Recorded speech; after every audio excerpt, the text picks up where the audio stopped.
I'm Amy, Head of Learning and Development and Support at Rachel.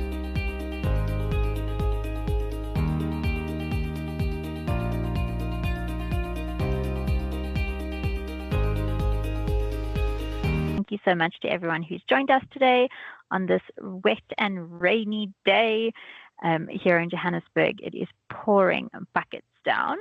And today we're going to be having a conversation about, does human subjectivity hinder credit decisions? And this is, a conversation that we've been having for quite some time to say, what's better? Is it, old school methods and is it new school methods? Is it a combination of the two? Or where does the person come into this? And where do we have a part to play? So building on the sessions that we've been working through for the last couple of weeks around, where credit started and how we are transitioning into the next phase. So I'm just going to share my screen with you.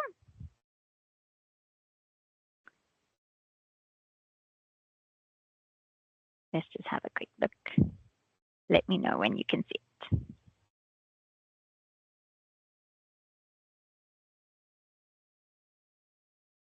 I think the rain is interfering. There we go. There we go. Yeah.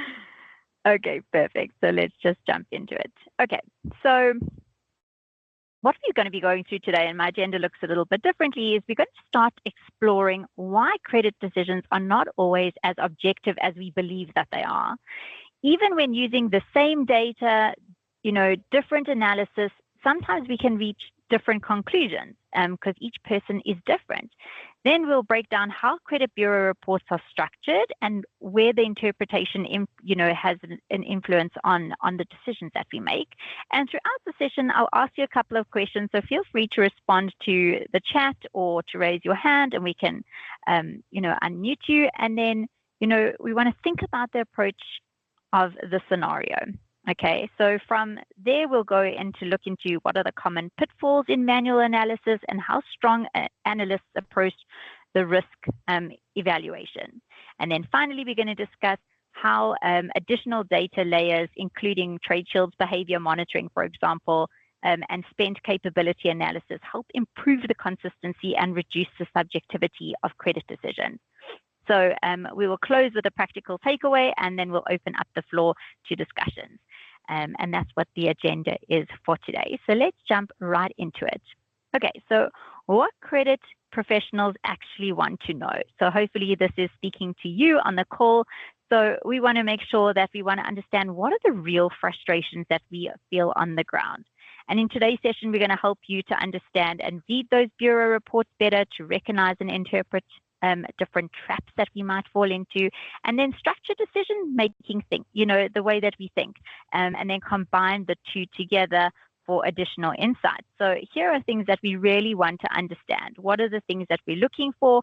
So how am I interpreting this bureau data? Why does analysis reach different conclusions? What signals matter most? What should we be ignoring? And then how do we make those decisions? And it's no longer, just approve, decline, but now we actually have an option C, which is a combination of the two. And we'll get into that in a second. Okay, so are credit decisions truly objective? Okay, so credit decisions are often described as objective because they rely on data such as bureau reports. However, interpretation still definitely plays a part. I would almost say it plays a major role in what we actually do. So to experiment, if I were to look at two different experiments of two experienced analysts that could review the exact same credit report, but reach different goals. So they can come up with, this person we said was a medium risk, and the one person would say, I would approve, and the other person would say, I would decline. And one may focus on the overall payment trend and approve the customer, while the other one may, look at recent judgments or late payments and decide to decline.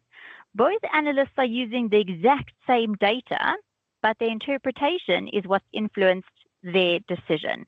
So, and also your risk appetite also influences your decision. How are you wanting to grow? How much risk are you willing to take on? So this does not mean that the judgment is wrong.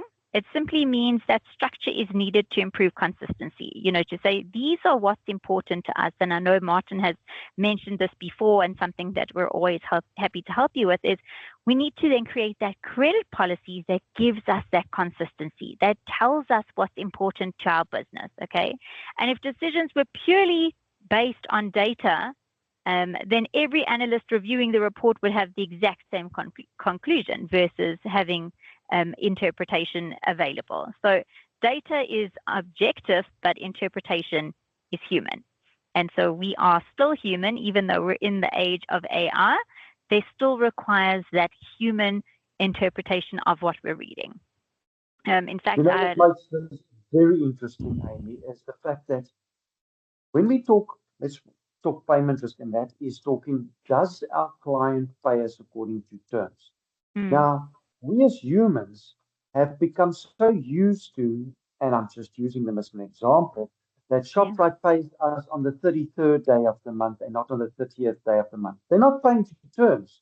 So if you phone me and say, is ShopRite paying you to terms? I say, yeah.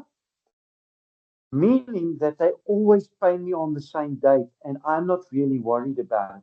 But they are not actually behaving like I'm actually suspecting or expecting them to behave, because my agreement with them is pay me on the last day so that I have the cash in my bank so that my DSO can improve. And that's what we're talking about. It's human perception and subjectivity. So we become so accustomed to something happening in a specific way that we accept it as being correct and as being normal. And yet it's not. And that's what we're talking about here. And that's what makes the huge difference between reading a bureau report and the trade references that we have in there and what we're going to talk about just now.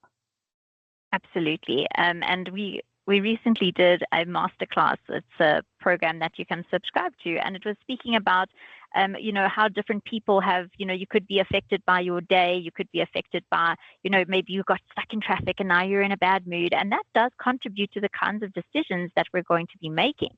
And so there are certain different things that we would then look at. Everybody's looking at experience, there's risk appetite, there's context, there's bias, and so all these things play a role in how we interpret the data that we're reading in front of us. So here comes the credit decision challenge. Okay, so I want you to really think about the decision like it was, as if you were a real credit analyst, and you might actually be a real credit analyst. Okay, you have a customer who's requesting 100,000 Rand over 30 days. The company has been trading for 6 years, which suggests that they stable. Usually we say if you are above 5 years, most companies that are new tend to fold before the 5-year mark. And obviously if you're very new, then you are of a higher risk. Not saying that larger companies that have been around for a longer period of time don't have issues, but they have a better proven track record. Okay. However, the Bureau report on this particular example, the report shows that there's 2 late payments in the past year, a historical judgment that has been settled, and a total exposure of 420,000 Rand. Okay, so the risk score over here is moderate or medium. So take a moment to decide, what would you do? Would you approve the credit limit? Would you decline it? Or would you request additional information? Let's give it a second. So this is exactly where the human interpretation enters the credit process. Different analysis may focus on different signals. Okay, so personally, I would opt for option C.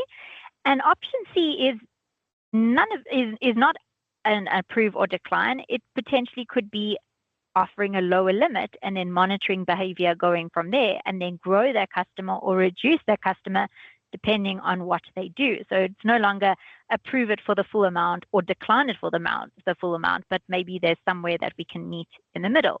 Maybe that middle means we trade with you on COD for 6 months and then we reassess you. So there is other options that we can do if we open our minds up to what that decision is. So instead of saying, I'm going to approve you for 100,000, we must say, I'm going to approve you for 30,000 initially, and then we'll increase you after them. So therefore, payment behavior remains strong. Exposure stays within the capacity that we've allowed, and no new legal. And if we keep an eye on no new legal events occur, then we know that we are on the right track, and there might have been a dispute which could have explained that judgment as well. So in most organizations, you'll see all three answers, and in some organizations, you only see the first two. So, that's why we need to then open and broaden our minds. But a strong credit framework often introduces the third option. Okay, so if we are comfortable with what we do and we're comfortable that within our industry, then that is going to allow us to use option C. Okay, so a controlled exposure is also what we're looking for. So instead of an approve or decline, we then structure the risk. Okay, so that means that we're in control of how much we are being exposed to this potentially risky customer. This is where the behavior monitoring becomes really powerful. And great credit decisions are not usually yes or no. They're often a yes, but with a structure. And that's what we're offering here. So it's not a yes or no, it's controlled. It's to say that I've done a capacity analysis. I know that if this customer doesn't pay me and I put them on my expected credit losses, that this is what my company can still sustain and continue to thrive if I have structured this potential risk. Okay. I always say we must look at reasons to grant credit rather than reasons not to. Not. So, and that's exactly what you've been saying, your ABS. Okay, you're not going to go to the 100,000, but what alternatives are there? We want to retain the client. We want to do business with them. How can we do that? That's absolutely. Absolutely. So that's where we're leaning more towards this option C, or the analysis that would fall into category C, that's looking at all the good things. For example, that they have had 6 years of training, that their judgments have already been settled and paid. Yes, they do have 2 recent late payments, but let's have a look and see if that's a cash flow issue. Is it a timing issue? And then obviously from a high exposure to a moderate risk exposure, so a smaller limit would allow us to then give them that little bit of reprieve and help this business, but also not with being reckless in terms of our lending. So that's what I would have done. But a lot of companies would have said yes, because they have a proven record, they're 6 years old, and in 6 years 2 demeanors is not that bad. And other people say we don't do business with anyone who has a judgment. So it just depends again on that credit policy.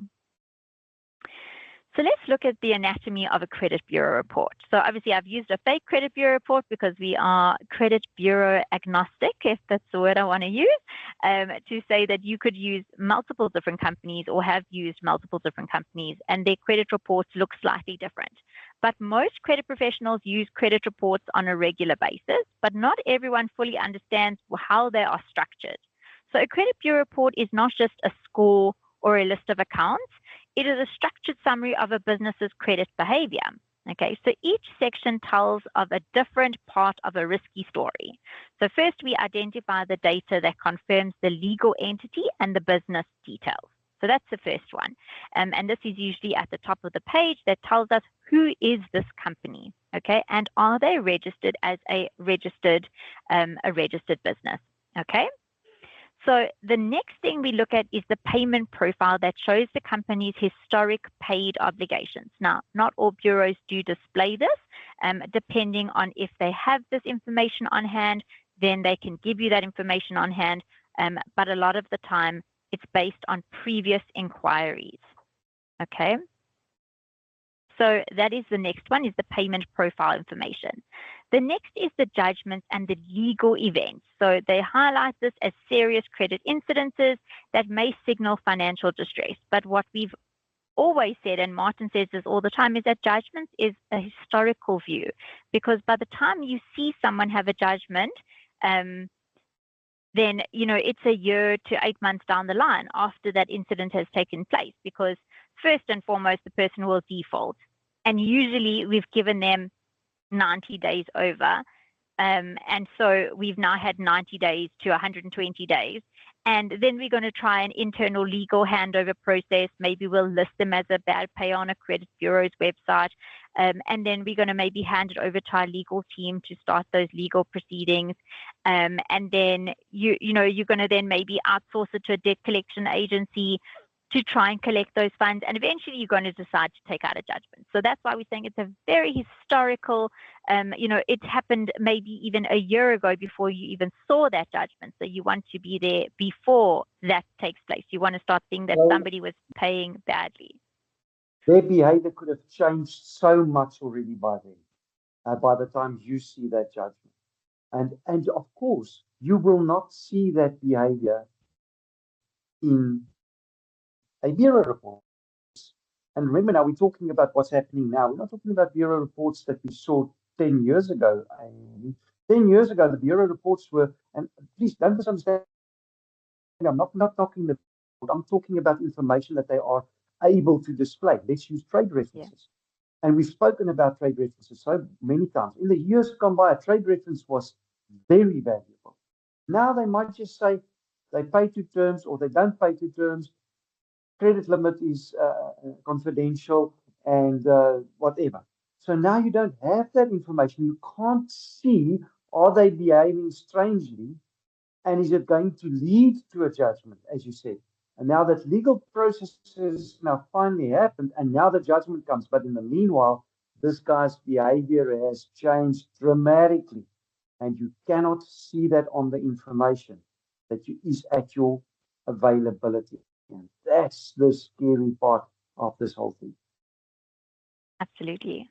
And then comes the credit exposure. So again, each credit bureau has their own data. So it's not necessarily a true reflection of their credit exposure because they may only have, dealt with customers that traded with one credit bureau. And so that bureau has certain data.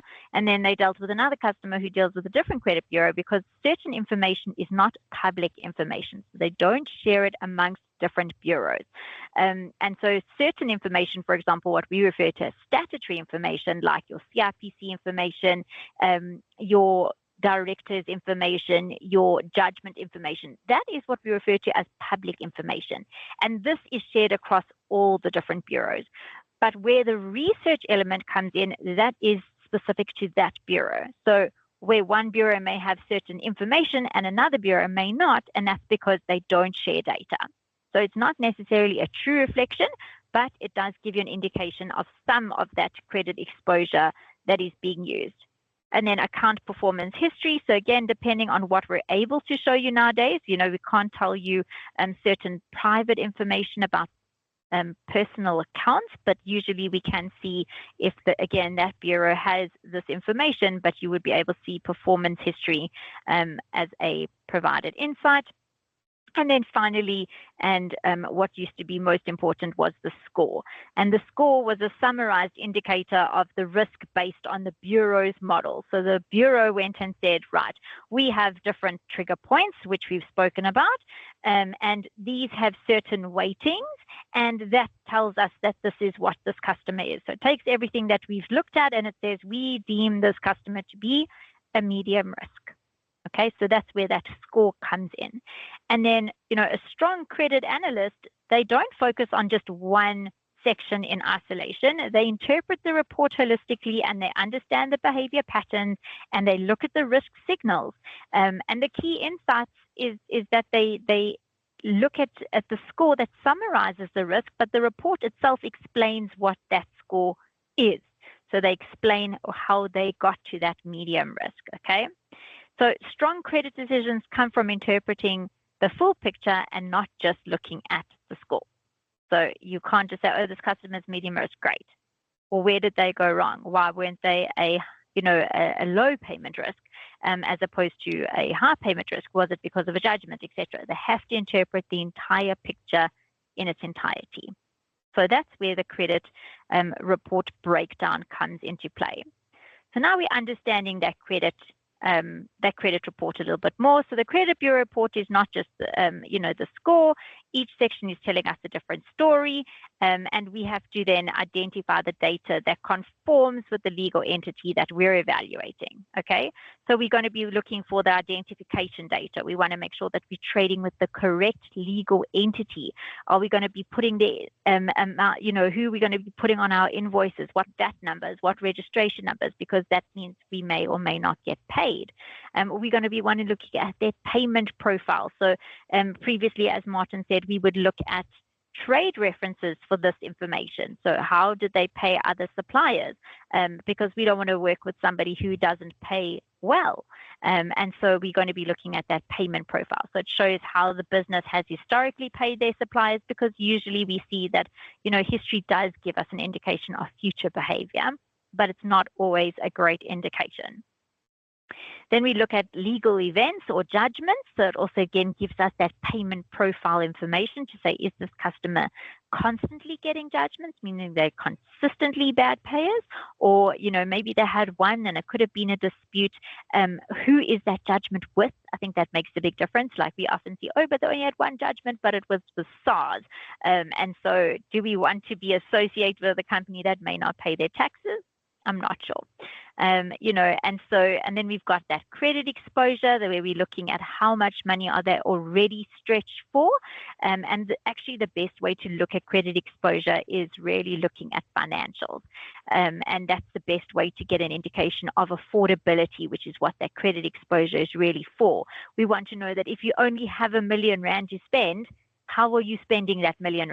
And where can I fit into that? Because you might come and ask me for R1 million, but you have 10 other suppliers that you've asked for the same thing, but your revenue tells me that you're not making that kind of money and I'm not going to get paid.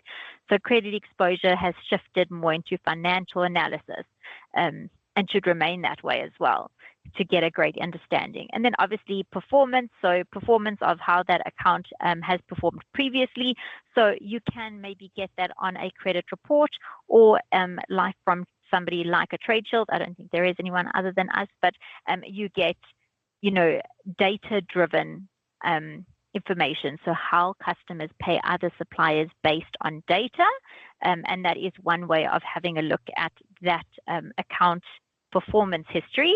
And then, of course, those risk scores. So what does the model say? And obviously, each bureau has their own, what we would call their models. I don't mean the kind down a runway, but in terms of how their data science team correlates that information and interprets it into a score. So then we've got to understand, interpreting credit bureau data correctly. A strong credit decision comes from identifying the signals and not reacting to the noise, because there's a lot of stuff on a credit report. There is, this color and that score, and, directors focus score, and maybe there's lots of other information. So we need to be able to pull out the data that is actually important to us, and the signal is the payment behavior that has deteriorated over the last 6 months. So these are signals to say these are things that are telling me that something negative is going on in this business. And the noise, so one isolated late payment is noise, whereas consistent bad behavior, that tells me that there's something going on in that business that could indicate that this cash flow or this company is under pressure. Whereas noise may already simply be an admin issue or a timing delay, and not even a real risk indicator. So we need to be able to see what is actually a signal that this is a potential risk versus what is noise that is going on in the background of that particular information. Okay. So this is where the pitfalls come in. So we see a lot of common interpretations of this and the pitfalls. So one is bias. So what does it look like in a credit decision? Bias is I'm having a really bad day. So obviously there's the recency bias, there's the confirmation bias, there's the blind reliance on the score bias, and then there's the ignoring the exposure context bias as well. So these are different kinds of biases that you may have intentionally or unintentionally, where you don't even realize that this is happening. So even experienced credit analysts can fall for interpretation traps. And recency bias occurs when recent negative event dominates the entire decision. So do they have a recent judgment, and are we going to let that manage the entire reason why we choose to decline something? Whereas confirmation bias happens when we are subconsciously search for information that supports our first impression. So in other words, we originally said, no, we want this business. We want this business very much. We want this logo on our website. We want to be associated with this brand, but everything else is telling me that this is a bad credit decision. And the analyst may also overweight a single negative event, such as a judgment, and then the rest of it, like payment behavior, which is strong, the business is, a solid grounding. So therefore, we may then sway our views where we should be looking at the entire picture. Another common pitfall that, is a blind reliance on the bureau score without reviewing the underlying data. And this means that you say it's medium, I'll give them the credit, because I didn't look and see why did you say it was medium or why did you say it was high. I just said, I look at that one number and that's what I take into consideration. And I don't look at anything that follows and or supports that information. And then, and finally, the exposure numbers without context can be misleading. So high exposure is not necessarily high risk. It's payment behavior that remains strong. So you could potentially have lots of other suppliers, but you pay them all well, your business is doing well, your revenue is doing well. And so I see it as a negative to say, oh, you have lots of suppliers, but actually it just means that I have a lot of things going on in my business, but we're successfully managing that. So if you were a strong credit analyst, this is what you should be thinking about. So you should be looking and identifying payment behavior. You should look at trends versus snapshots. So what's happening over time versus what's happening in just this period of time. Industry context, what's happening in that particular environment, what's happening in that region potentially as well. Payment behavior over that period of time, and then supporting financial insights as well. So we want to then also look, as I said earlier, what is that financial standing and how do we make it work for us? I'm going to pause there and say, are there any questions? It's a lot of talking today and a lot of slide work. Okay, so there are limitations to that bureau report. So what bureau reports and what they don't show are very different. So, here you're going to be looking at the credit bureau understanding versus maybe a company like a Trade Shields value where you can have two together. Right now it is too short, and we don't want to be short and focus only on one thing. We want to be able to expand our knowledge. So bureau reports may show us historical payment behavior. It may not be most up to date, past legal events and judgments, exposure at a snapshot. In other words, at a point in time, a calculated risk score where somebody really went and put some thought into it. But what they don't show is real-time changes in companies' financial health. Okay, sudden increases in, exposure, business status changes, early warning risk signals. Unless you're going to go and pull a credit report on every single data, every single day, it's impossible to manage with that to be current. Okay, so that's very important. So credit bureau reports explain the past. Credit risk management requires visibility into what is happening right now. Okay, so you want to make sure that you do have the past, because the past does tend to predict the future, but we also need to know what's happening in the present. In other words, let's say a practical example, a new customer. You onboard this customer today. You go get their credit report. Everything looks 100% wonderful. But now they start trading with you and we're 6 months down the line. We have to still consistently monitor and review that data all the time because things change. And so they keep us on our toes, and we are constantly in that stage of constantly looking and seeing what is happening with this customer. And, if you have a small debtors book, that's manageable. If you have a very large debtors book, it's not so manageable. And then we tend to see them falling into patterns like, for example, we only do annual reviews. And a lot can happen in 365 days.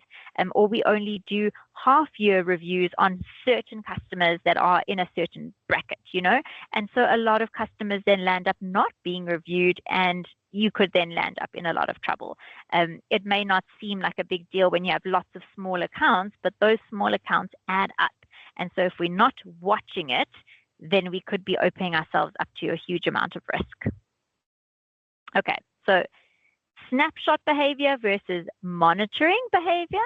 So we understand the problem, but we're also understanding the solution. Okay, so this is where we want to explain that, behavior continuously reduces the reliance on subjectivity interpretation. So, and subjective interpretation. So we're going to then say, okay, based on everything that I've learned now, I I can't only rely on that snapshot data that we spoke about beforehand. I need to have real-time data, especially when in a competitive market, which a lot of you are in. We need to know what's going on right now, because otherwise it gives us our competitor an advantage if they are up to date and we are now still waiting 5 days for that information. So somebody may choose to go with a competitor over going with us because of that time frame. Okay. Now we want to introduce a concept called spent capabilities. Okay, this evaluates whether credit exposure aligns with the business's realistic trading capacity. So we're talking about our business. How much credit can we actually give over before we cause ourselves harm? Okay, so spent capability is designed to answer that very important credit question, which is, what credit limit was requested? Okay, so not simply just what was requested, but what level of exposure can the business realistically support? And that's an important question. So to estimate this, several inputs need to be considered. What you would then need to do is, first is the projected turnover of the customer. So how much money do we think that they're going to be making? Second is the existing exposure of the business already that they have with their other suppliers. So we need to know how much can they afford to spend with us. Third is the requested credit limit and the expected trading activity. So how much do they anticipate to spend with us, and how did they get there? You know, what things have happened in their environment that says I'm going to be able to on-sell in this period of time. Okay. And then finally is the overall trading capacity of the entire business. So how many staff do they have? Can they deal with the capacity that you are offering? Bless you, Martin. And so what does that entire look, what is their capability of handling this new influx of product? And then combining all these inputs, for example, into a trade shield, this would estimate whether or not we have a safe exposure range with this customer, or whether we're going to get ourselves into trouble. And this helps, ensure that credit limits are aligned with the scale of the business, rather than being based purely on subjective judgment. So we want to make sure that, again, we are choosing the right limit for the right customer, and then going from there. So how spent capability improves your decision? So spent capability equals the level of credit exposure a business can realistically support based on its turnover. You are not guessing a limit, but you are calculating safe exposure. So again, it goes back to that very first slide that we spoke about, which is controlled exposure, okay, being in control. So traditionally, many credit decisions begin with a simple question. And that question is, what credit limit does a customer request? Right? Request, not give. And then we go on to say, well, however, the requested limit does not necessarily reflect the customer's true trading capacity, right? A customer may ask for 100,000 Rand, but the real question we should be asking is, what level of exposure can this business realistically support? So you're asking me for 100,000. Can you support that 100,000? Am I going to get paid? Okay, so this is where the spent capability becomes extremely valuable to us. The spent capability estimates how much credit a business can safely utilize based on their trading history. Rather than relying on historical payment behavior only, the system looks at expected turnover. So how much are they going to make? If I give you the stock, how much money are you going to make? If I don't give you the stock, what will happen to your business, as well as what will happen to mine? And so you want to then say we've got safe exposure capability and then recommended credit limit. So how much can they afford and how much do we want to give them? So what's that recommendation? Okay. So that's where we're going with, this spent capability, and that's where our focus as a credit analyst needs to be. Okay, and that could be if you're a credit controller, a debtors controller, a creditors clerk, a debtors clerk, whatever it is that you're doing, these are the types of thought process that we're wanting you to think about and to really put into your day-to-day. And to say, without this information, you cannot make a realistic decision. And so a lot of the time, and I'm going to focus on this, we get this question of, my customer doesn't want to give me any financial information, right? And therefore, how do we calculate spend capability if we don't know how much this customer can afford? So there, and I like to put into a real world, to say like, I know we've been together on a call many a time and you know my face and you know me, but you don't know me. And if I just came to your business and said, okay, great, can I just have R1 million worth of your tires? And you say, yes, absolutely. Will you fill in this form? Absolutely, I'll fill in your form. But how much do you earn? Oh, no, I can't give you that. Okay, but you're asking me for R1 million. Yes, I'm asking you for R1 million. But you can't tell me how much you earn. No, that's confidential. And then you still go and say, yeah, sure, Amy, I'll give you R1 million. I would say, are you insane? I mean, it sounds wonderful, but it's also crazy because you don't know that I can afford to pay you. Maybe I was unemployed. And now you're going to give me R1 million worth of stock and I have absolutely no way of paying you off. Or maybe I live in La La Land and I plan to sell these tires in order to pay you, which is the plan. But what happens if the plan doesn't go to plan? So then what? I run away with your stock and I don't pay you.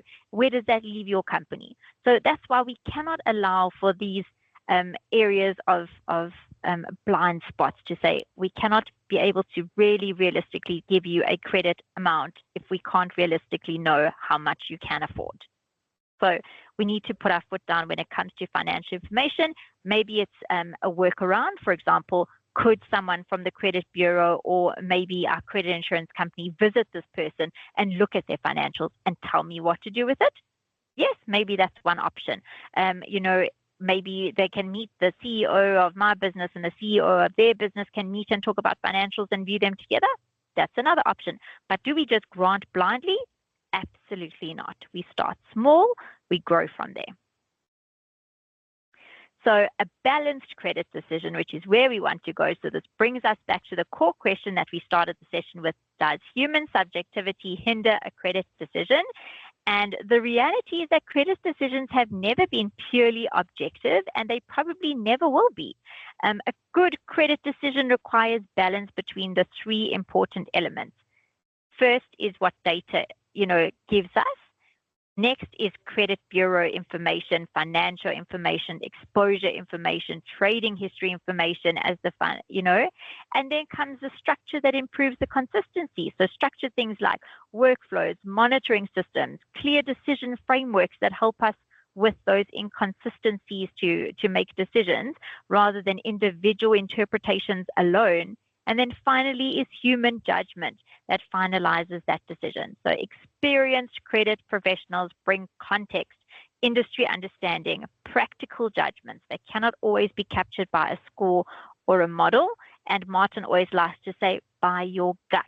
If your gut tells you something is not right, it generally means it isn't. So the paper may say A, but your gut says B.